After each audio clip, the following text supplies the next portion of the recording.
नमस्कार वड़क्कम अस्सलाम वालेकुम। आप सभी का स्वागत है बॉलीवुड क्रेजीज पर। आज मैं बात करने वाला हूं कल की 2898 एडी फिल्म के नेगेटिविटी के बारे में और उन क्रिटिक्स के बारे में जो इस फिल्म की नेगेटिविटी कर रहे हैं, उनकी बैंड बजाने वाला हूं मैं इस वीडियो में।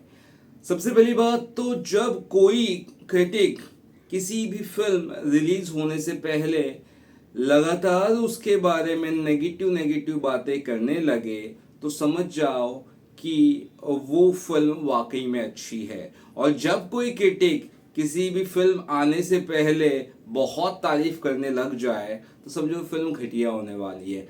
तो ये तो चीज़ आप समझ के चलिए।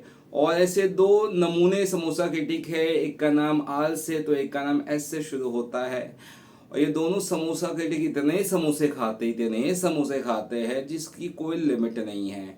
ऐसे ही एक समोसा क्रिटिक जिसका नाम एस से शुरू होता है, वो कह रहा है कि काल्की का इंटरवल ब्लॉक में उससे मज़ा नहीं है, इंटरवल ब्लॉक अच्छा नहीं था, यानी कि इंटरवल सीन अच्छा नहीं था। भाई, काल्की का सबसे इमोशनल इंटरवल ब्लॉक था, बड़ा ही मतलब मार्मिक था। और वो एक ऐसा सीन था जो इंटरवल को बहुत ऊपर ले जाता है। आप लोग जिन्होंने फिल्म देखी है वो मेरी बात से इत्तेफाक रखते होंगे। मैं कोई स्पॉइलर अलर्ट दे नहीं रहा हूँ, लेकिन ये ज़रूर कहने वाला हूँ, वो दीपिका पादुकोण का ही सीन था, लेकिन वो सीन इतना बढ़िया तरह से फिल्माया गया था, उसके बावजूद इतना अच्छा विजुअली वो ट्रीट था। और आप कह रहे कि आपको इंटरवल ब्लॉक पसंद नहीं आया, चलो ठीक है।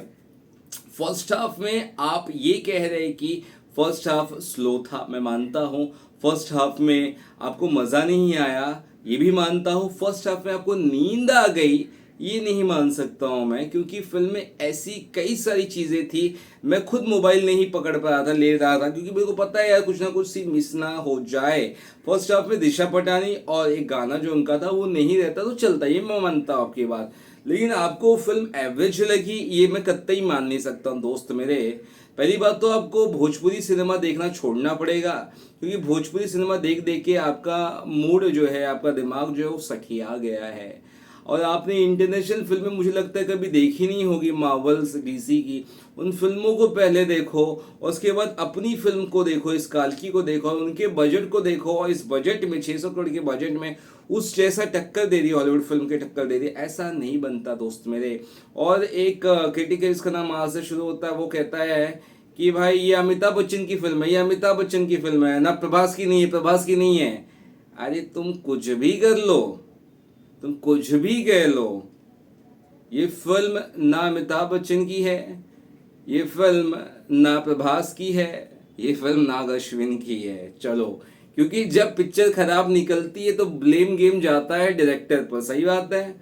तो पिक्चर जब अच्छी हो रही है तो विनिंग विनिंग है ना। आप किसी एक एक्टर को नहीं कह सकते कि इस वजह से फिल्म चली। Of course Amitabh Bachchan has done a great job और उन्होंने प्रभास को आउटशाइन किया, ये बोलने में भी मुझे कोई गुरेज नहीं है। प्रभास का जो इम्पैक्ट था उसे फीका कर दिया अमिताभ बच्चन का, इतना कमाल का प्रेजेंस था। यहाँ तक मैं बोलता हूँ, चाहे किसी को बुरा लगे जो भी लगे, लेकिन आप पहले नेगेटिव कर रहे हो फिल्म की, 2.5 स्टार आप फिल्म को दे रहे हो। जी हाँ दोस्तों, इन्होंने 2.5 स्टार दिया है। उसके बाद आपको पता है फिल्म चल रही है, अब क्या करें, अब क्या करें, अब तो हमने नेगेटिव बोल दिया, अब क्या करें। अब ये बोल रहे नहीं नहीं प्रभास की फिल्म है, अमिताभ बच्चन की फिल्म है, यानी कि जो हिट टैग है या क्रेडिट है फिल्म का वो अमिताभ बच्चन को जाए। Of course Amitabh Bachchan is a legend, no one I mean want to say कि ऐसा नहीं वैसा नहीं। कमल हासन भी तो हैं, आप वो भी बोल सकते हैं, तो कमल हासन की वजह से भी फिल्म हिट हुई है। आई मीन आप लोग डायरेक्टली इनडायरेक्टली प्रभास को कितना टारगेट करोगे, कितना टारगेट करोगे। दोस्तों मैं जानता हूँ कि उनकी कुछ फिल्में नहीं चली है, कुछ इश्यूज होते हैं हर एक एक्टर में, लेकिन आपको ये भूलना नहीं है ये वही एक्टर है, ये वही रेबल स्टार है जो बाहुबली और बाहुबली 2 से पूरे इंडियन सिनेमा को हिला डाला था। Baahubali was the first Hindi film, I mean sorry, first Telugu film which has cross 100 crore in Hindi market and 511 crore Baahubali 2 in Hindi market. तो ये आपको भूलना नहीं है। और तुमको जो अभी क्या बोलूँ मैं, तुम वही बंदे हो ना एस से जिसका नाम शुरू होता है, समोसा क्रिटिक। तुम वही बंदे हो ना जिसने कहा था लाइफ टाइम में केजीएफ हिंदी मार्केट में 1 करोड़ भी नहीं कमाएगी। तो भाई पहली बात तो तुम्हारा कोई यहाँ से वहाँ से कहीं से भी कोई लॉजिक सही होता नहीं है। मेरा बस यही कहना है यार, इस प्रोफेशन को धब्बा वाला प्रोफेशन मत बनाओ। अपनी इज्जत आपको बचानी तो बचा लो। आपकी ऑलरेडी विद्युत जामल ने इतनी बजा दी है, उसके बावजूद आपको लग रहा है कि आपको लोग देख नहीं रहे, समझ नहीं रहे। आप कहीं जाओ तो नजरें उठा के जाओ तो समझेगा कि आपको कि आप सही कर पा रहे हो कि नहीं कर पा रहे। आप नजरें नीचे ही करके जाओ क्योंकि आपको पता है आप गलत हो। तो पीआर के चमचे मत बनो। किसी से पैसा लेके किसी और की फिल्म की बुराई करना भी बंद कर दो। मेरा ऐसा मानना है, आपको वाकई में अच्छा क्रिटिक बनना है, लोग आपकी इज्जत करे, तो फिल्म अच्छी जो है उसको अच्छा बोलो, फिल्म बुरी जो है उसको बुरा बोलो। तो ये दोनों क्रिटिक के ऊपर मैं बस यही कहना चाहता हूँ, जाके देख IMDb पर, जाकर देख बुक माई शो पर रेटिंग क्या है। IMDb पे 8.4 स्टार है फिलहाल। काल्की का थोड़ा बहुत घटेगा तो भी वो 7.5 से नीचे नहीं आने वाला है। वहीं दूसरी बात है, बुक माई शो पर 9.3 rating out of 10 from 160,000 vote. 160,000 मतलब 1,60,000 के ऊपर वोट्स मिले हैं। सो कुल मिलाकर इतना अच्छी रेटिंग है, इतना अच्छा रिस्पॉन्स है, और आपको ये फिल्म एवरेज लग रही है, तो भाई भगवान आपको बचाए।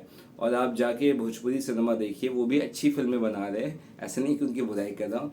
आप आपके बस की बात नहीं, छोड़ दीजिए प्रोफेशन, छोड़ दीजिए। और समोसा जो आपको क्रिटिक बोलते हैं, समोसा बेचिए, उसमें आपको ज़्यादा इज्जत, ज़्यादा पैसा और ज़्यादा चीज़ें मिलने वाली। क्योंकि किसी दिन आप इससे इतना बुरी तरह से एक्सपोज हो जाओगे ना, ये जो एस है, ये जो आर है, ये दोनों लोग, लग जाएगी आपकी वाट, लग जाएगी लिटरली। मैं बोल रहा हूँ दोस्तों। तो कुल मिलाकर यही कहना चाहूँगा कि इसके अलावा भी कुछ और क्रिटिक्स है जिससे काफ़ी नेगेटिविटी की है इस फिल्म की। लेकिन मैं एक चीज़ आपको कहूँगा, इन क्रिटिक्स पे भरोसा करना दोस्तों बंद करो, क्योंकि गलती उन क्रिटिक्स की नहीं है। वो ठेला खोल के समोसा बेचे तो लगी गए ना, खरीद कौन रहा है? हम लोग भी खरीदते कई बार वो समोसे। यानी कि हम लोग उनकी बातों पर विश्वास करते हैं। आम इंसान विश्वास करता है, अपनी गाड़ी कमाई 250, 300, 400, 500 का टिकट निकाल के देखता है। उसके बाद उसे पता चलता है ये 4 स्टार 5 स्टार वाली फिल्म तो 1 स्टार की भी नहीं है। दोस्तों आपका पैसा ना बहुत कीमती है दोस्तों। जिस दिन आपको उसकी वैल्यू समझ में आ जाएगी ना, और यूथ को भी उस 1-1 रुपए की वैल्यू समझ में आ जाएगी ना, उस दिन इस क्रिटिक्स, ये सब क्रिटिक्स के समोसे बिकने बंद हो जाएंगे, उनका धंधा बंद हो जाएगा। इसलिए मेरी पर्सनल राय ये है, आप किसी भी फिल्म को देखना चाह रहे हो और आपका मन नहीं बना पाए हो, तो आप रुकिए, एक दिन तक तो कम से कम रुकिए, या शाम तक जरूर रुकिए, रिव्यूज देखिए। 10 चैनल पे 10 रिव्यूज आएंगे, स्पेशली पब्लिक की बात सुनिए। मैं तो ये भी कह रहा हूँ कि मेरी बात भी मत सुनिए, डजेंट मैटर, भाड़ में जाए, मन ही भरोसे तो मत सुनिए, पब्लिक की बात सुनिए दोस्तों। पब्लिक गलत नहीं बोलती है दोस्तों। और पब्लिक कौन सी बिकाऊ पब्लिक है, कौन सी रियल पब्लिक है, ये भी आपको समझ जाता होगा।